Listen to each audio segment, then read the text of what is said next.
Okay, Delivers, balik 50 years old tayo. Sa lahat ng mga 50 years old, dapat iba na tayong mag-isip. Yes.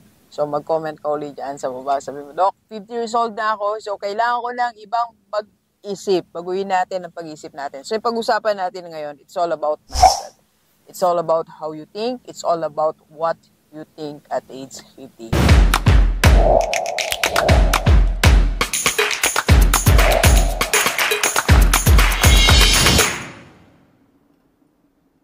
First, pag 50 years old ka na, ang thinking mo dapat ownership.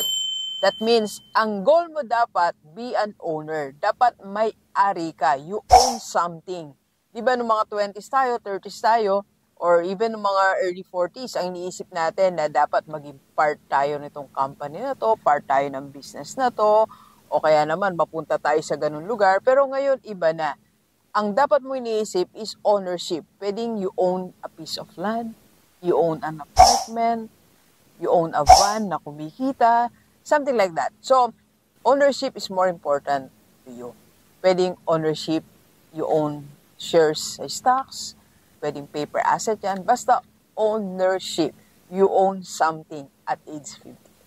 And second, you have to ask this question. At age 50, iba na yung takbo ng isipan mo. Ito na yung tinatanong mo, how to make more money. Hindi yung how to spend more money. Hindi yung where to go, what to buy.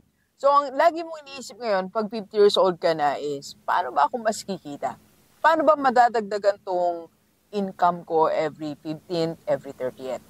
Paano ako magka-income at the end of the day, at the end of the week, quarterly, or annually? So, lagi naisip mo, additional income. At age 50, dapat iyan ang mindset natin. And third, sa lahat ng mga 50 years old, be interested in small business. Yung term na interested lang, hindi ko sinasabing you buy, you start. At least maging interested ka lang sa mga businesses na nakikita mo sa paligid mo. For example, may nadaanan ka ng coffee shop, maging interested ka. Paano kaya pinuputap ang coffee shop? Or small bakery, paano kaya pinuputap itong bakery? Or merong small laundry. So, at least kung interested ka, diyan na nagsisimula yung isang araw magkakaroon ka ng small business. Hindi ko kaagad-agad sinasabi na you start. Gawin mo munang interesting sa sarili mo. Maging interesting sa harapan mo ang small business. Kasi if you are not interested to a business, then you start your business, mahirap magtagumpay. Okay? It's a good start. Pag naging interested ka, pag nagbasa ka na tungkol dyan, nanood ka na sa YouTube about that business, and then eventually you will start that. Okay?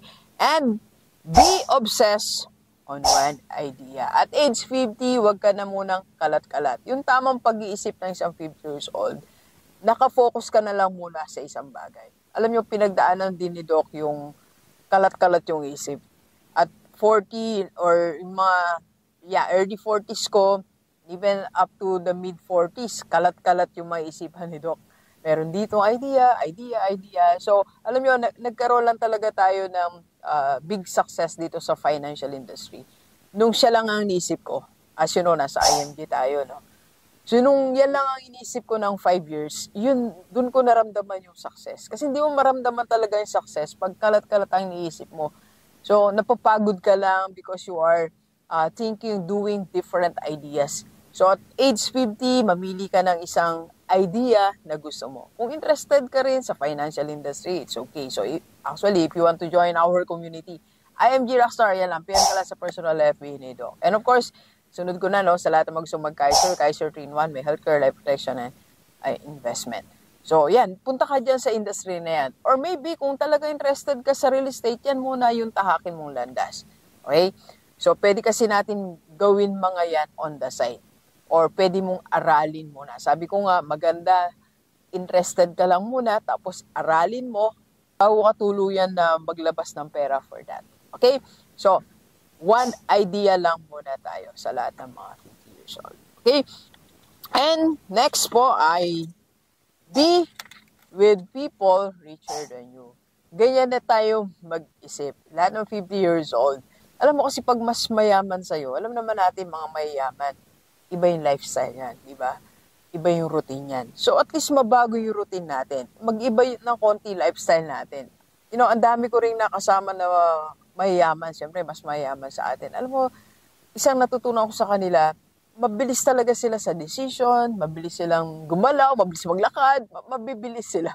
So, yan yung isang naobserbahan ko lang sa lahat ng mga richer people na nakilala natin. And sabi nga nila, di ba, para mas yumaman tayo, you have to be surrounded by rich people. Because you are the average of the 5 persons around you. Sabi nga yan, di ba, ni Jim Rohn. So, kailangan mas mayaman yung kasama na natin ngayon. Okay? Para mas sumangat din yung income natin, mas successful tayo. Alright? And, next, number 6. At age 50, start chasing money. So, sabi nila, huwag nating habulin yung pera. Pero for me, kung di pa tayo mayaman, habulin na natin yung pera. Kasi 50 na tayo eh. Baka hindi na tayo habulin ng pera, tumanda tayo. Tayo na humabol sa pera. What does it mean? So, ibig lang sabihin po, when there is an invitation for you na kikita ka, you go for it. Example, expert ka sa isang area. Then, may nagpatulong sa'yo na magpaturo or magkanda ka ng training or seminar.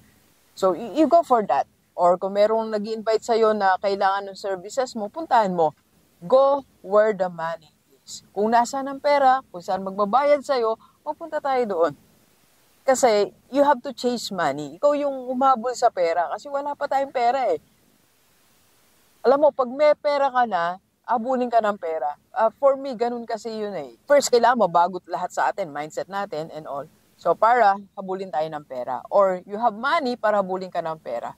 Kasi ganun yung pera, gusto niya sa successful nagpupunta yan eh. Gusto niya sa masisipag nagpupunta yan.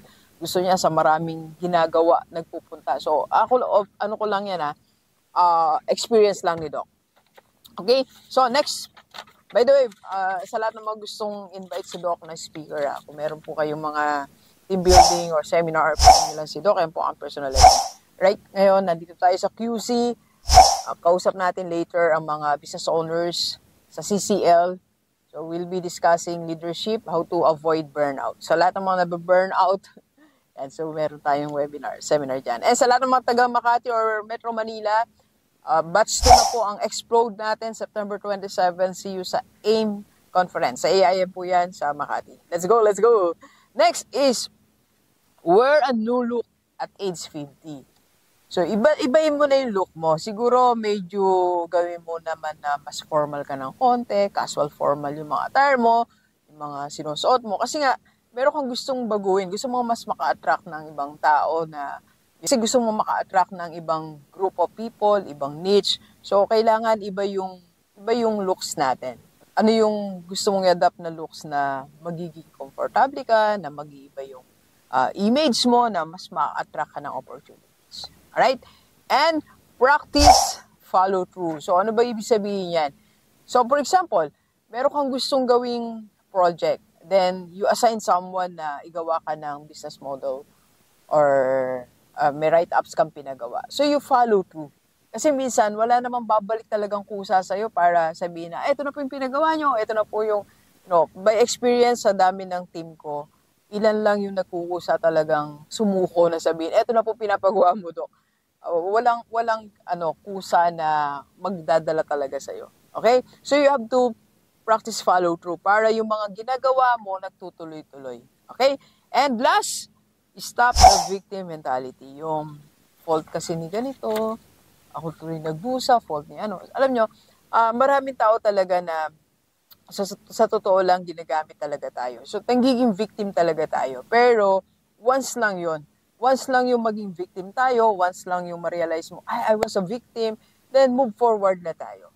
Kasi, pag nag-dwell tayo doon, wala tayong gagawin kasi yung mga tao na yon, wala na eh. Di na nila tayo papansinin after tayong magamit. Napansin mo ba, maraming magagamit na tao. At tayo naman, nagamit, di ba? Pero, it's not a license na manatili tayo kung nasaan tayo. Alright? So, deliver sa lahat ng mga 50 years old. Baguhin na kung paano tayo mag-isip. And if you want help, pwede tayo magkaroon ng coaching online or face-to-face. PM lang sa personal FB ni Doc. Pwede po, kahit OFW. Let's go, let's go!